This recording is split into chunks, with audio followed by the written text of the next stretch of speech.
Il semble bien que le monde continue de tourner, toujours à la même vitesse, toujours dans le même sens, et dans le tri opéré pour ce billet, qui n'est rien d'autre qu'une façon de rester présent dans une sorte d'univers peut-être inutile, peut-être virtuel, je retrouve des images aléatoires, parfois même je ne suis pas complètement sûre d'en avoir été le témoin. Celle-là, si. Le camion stationnait devant la boulangerie un matin, obstruait le magasin comme s'il avait disparu. J'ai pensé, c'était il n'y a pas si longtemps, à cette maison d'édition, à la boutique de la rue Jacques-Cœur, et je suis allée acheter une baguette ou un pain rond, je ne sais plus. Ils l'appellent tunisien.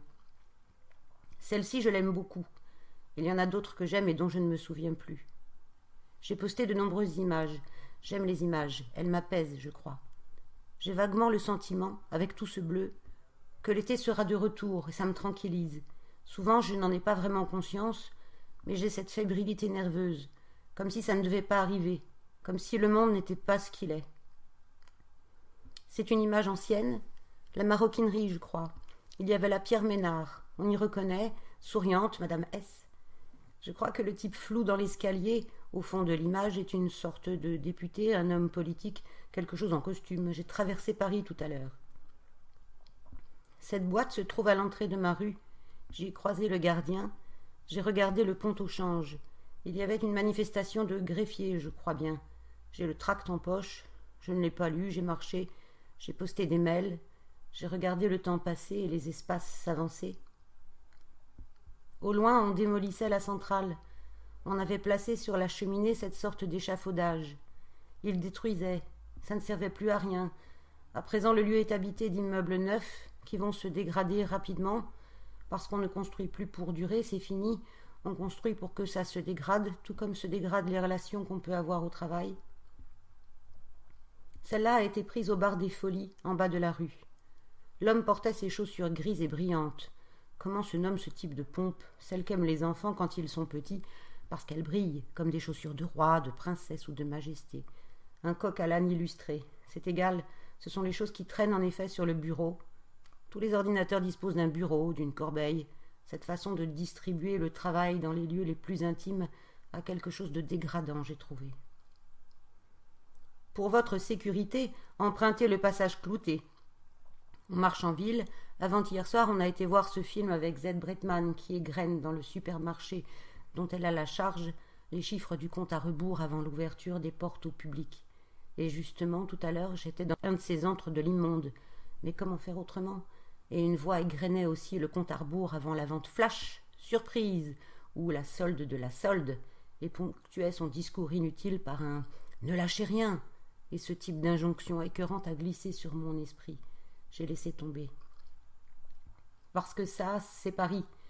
Photo prise du haut de la tour, lors de la remise du prix d'Issel, où l'édile fait le malin. Le président du comité des propriétaires le remercie de cette avantageuse présentation, et tout le monde est content. J'aime ces photos où au loin gît la Défense. Au-dessus de l'épaule d'un type tout à l'heure, j'ai vu qu'aujourd'hui on inaugurait dans ce quartier une tour suppositoire. Le journaliste n'employait pas cette métaphore. Je crois qu'elle était plus fruitière, quelque chose, je ne sais plus. Il y a une même tour à Londres, capitale de l'Empire, là où on fait marcher les gens plus vite pour qu'ils n'encombrent pas les trottoirs et passent ainsi plus de temps dans les magasins. Je marchais dans les rues. Empruntant le boulevard, cet immeuble était un garage déconstruit. On en a fait un immeuble social. Il y aurait de quoi pouffer si ce n'était pas aussi sérieux. Il se trouve juste à côté de l'endroit où reste assis le Suédois ou l'Irlandais. Je ne sais plus exactement. Un homme là, assis, sur son sac, le teint bronzé, buriné. Il reste sous son capuchon, assis, sur le boulevard devant le siège du parti. Elle était dans la rue. Ce que j'aime, c'est le grec, écrit au-dessus. Pour le reste, je pense aux îles Hébrides. Une publicité pour une croisière, à un prix défiant toute concurrence.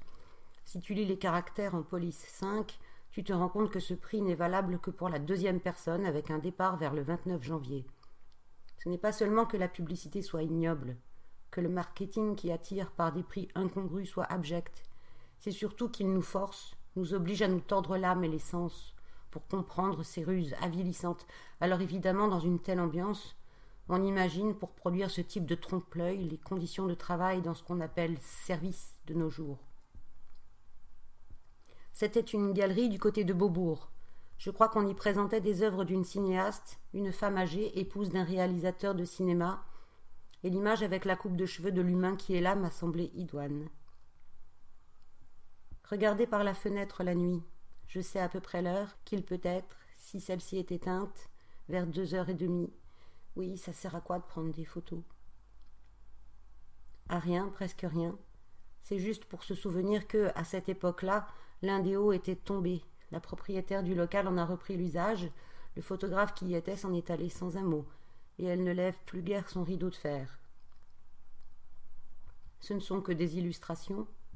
Refaire la porte du 4, ce serait comme une inscription sur l'agenda du peintre ou du patron qui téléphonerait ses ordres.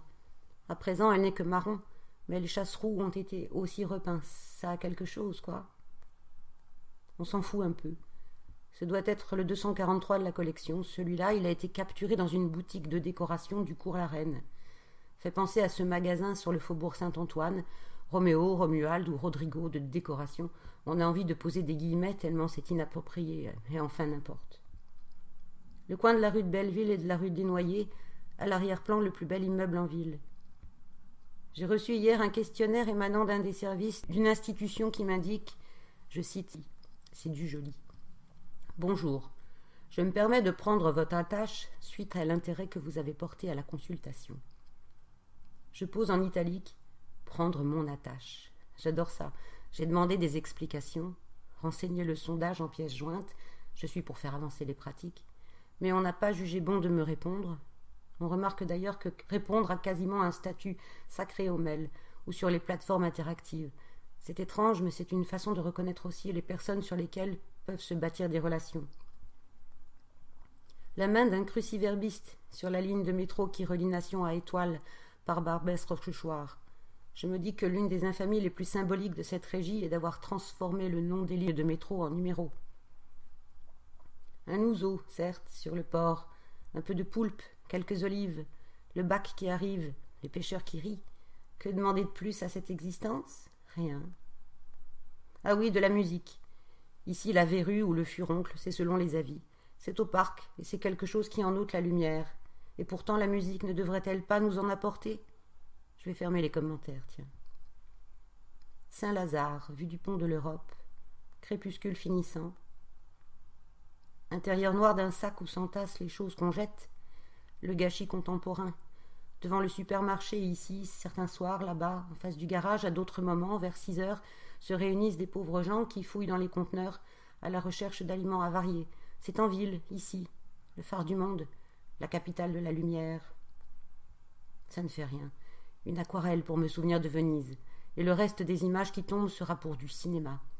Ici le film magnifique The Clock de Christian Maclay. Et là l'acteur Viggo Mortensen, dans les 2 faces de janvier. Je crois me souvenir, Hossein Amini, 2014. Pour finir, quelques fleurs pour ma tante.